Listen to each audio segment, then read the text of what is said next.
Lorsque nous parlons d'histoire ancienne, plusieurs figures nous viennent à l'esprit. Évidemment, il y a les grands édifices architecturaux, des pyramides de Gizeh jusqu'au pont du Gard. Il y a également les grands noms du monde antique, Toutankhamon, Léonidas, Alexandre le Grand, Jules César et j'en passe.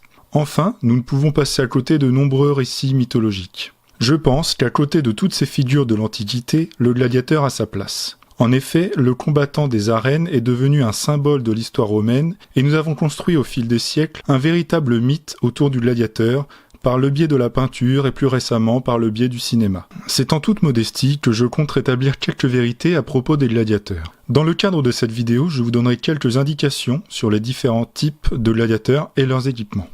Je m'appuierai ici d'une scène du film Gladiator de Ridley Scott. L'enjeu de cette vidéo n'est pas de détruire le film, qui est selon moi très bon. Je veux simplement faire de l'histoire en me basant sur le mythe du gladiateur et le corriger par mon maigre savoir. J'en profite d'ailleurs pour vous inviter à vous rendre dans l'espace commentaire pour exprimer votre avis et peut-être me corriger.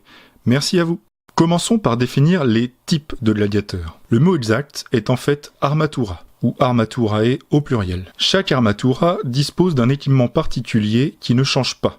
En liant l'étude des représentations antiques de gladiateurs et l'étude des sources issues de la tradition manuscrite, nous pouvons aujourd'hui identifier aisément les différentes armaturae, autrement dit les différents types de gladiateurs. La gladiature commence en Italie du Sud, avant d'être empruntée par les Romains, plus tard en 264 avant Jésus-Christ. Au départ, les gladiateurs combattaient sous les armes des armaturae ethniques. C'étaient en fait des types de gladiateurs dont les équipements étaient ceux des peuples vaincus, par exemple les Samnites, les Gaulois ou les Thraces. À partir du 1er siècle avant Jésus-Christ, la gladiature évolue et les armaturae techniques apparaissent au détriment des armaturae ethniques. Cette évolution a lieu selon certains spécialistes après la révolte de Spartacus entre 73 et 71 avant Jésus-Christ. Le pouvoir romain s'est rendu compte qu'entraîner une masse importante d'esclaves aux armes devenait risqué et a donc ouvert la gladiature au volontariat. Parmi les armaturae ethniques, seul le Thrace perdure pendant l'Empire. Certaines armaturae sont créées de toutes pièces, comme le rétiaire. D'autres, comme le myrmillon et le provocator, sont les résultats d'évolution provenant des armaturae ethniques du Samnite et du Gaulois. Enfin, une fois que la gladiature est bien installée, certaines armaturae techniques évoluent également. L'oplomaque découle du Thrace et le myrmillon laisse la place au secutor. Le provocator, le myrmillon et le secutor sont des scutati, les gladiateurs au grand bouclier, autrement appelés le scutum. Ils sont équipés d'une semi-jambière sur le tibia gauche et d'un brassard blindé au bras droit. Le provocator est le seul gladiateur pourvu d'un plastron. Enfin, les scutati possèdent chacun un casque différent, celui du provocator est rond, sans cimier, celui du myrmillon dispose d'un cimier massif et anguleux, et celui du secutor est affiné et en demi-lune.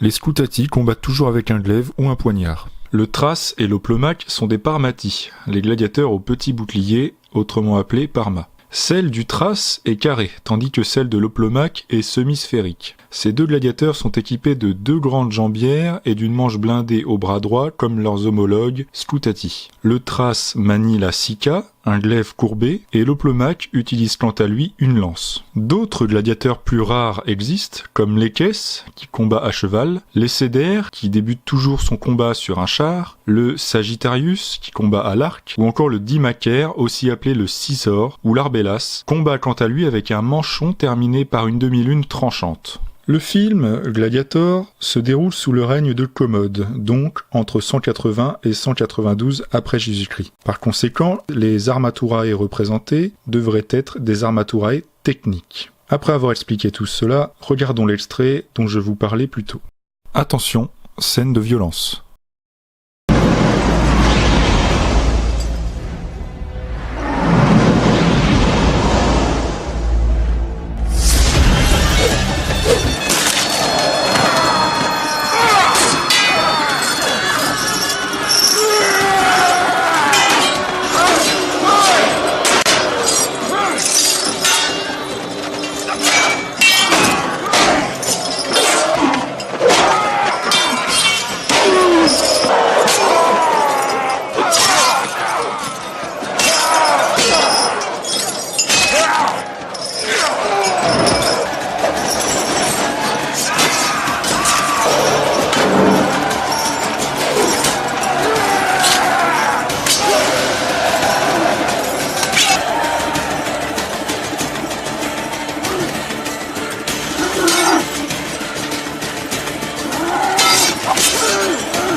vous remarquerez que tout est plus ou moins faux.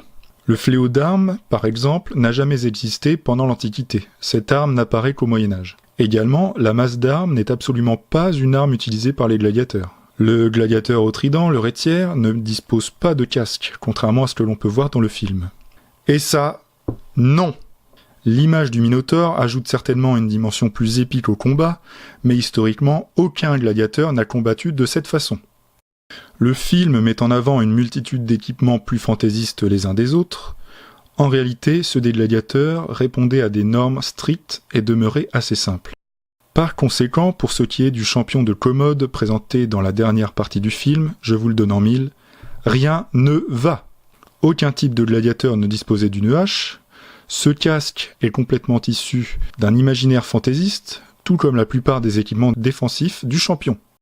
Enfin, j'aimerais ajouter que les combats se déroulaient par paires de gladiateurs. Certes, une arène pouvait contenir plusieurs couples de gladiateurs, mais dans la majorité des cas, les combats étaient singuliers. Donc rien à voir avec ce que nous montre Ridley Scott, notamment dans la scène que je viens de vous montrer. Chaque paire de gladiateurs était correctement étudiée pour éviter d'avantager tel ou tel Amartura. Le retière, par exemple, combattait dans un premier temps face au Myrmillon, puis face au Sécutor. Concluons.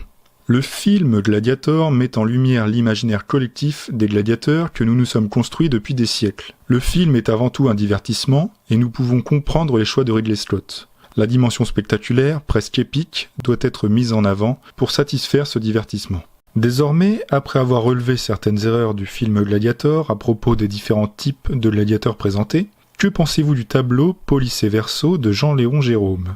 Le gladiateur représenté est-il historiquement fiable ou bien issu d'un imaginaire collectif? Je vous laisse méditer là-dessus. N'hésitez pas à revenir sur le schéma montrant les différents types de gladiateurs pour trouver la réponse. Rendez-vous dans les commentaires, débattez, je me ferai une joie de vous lire.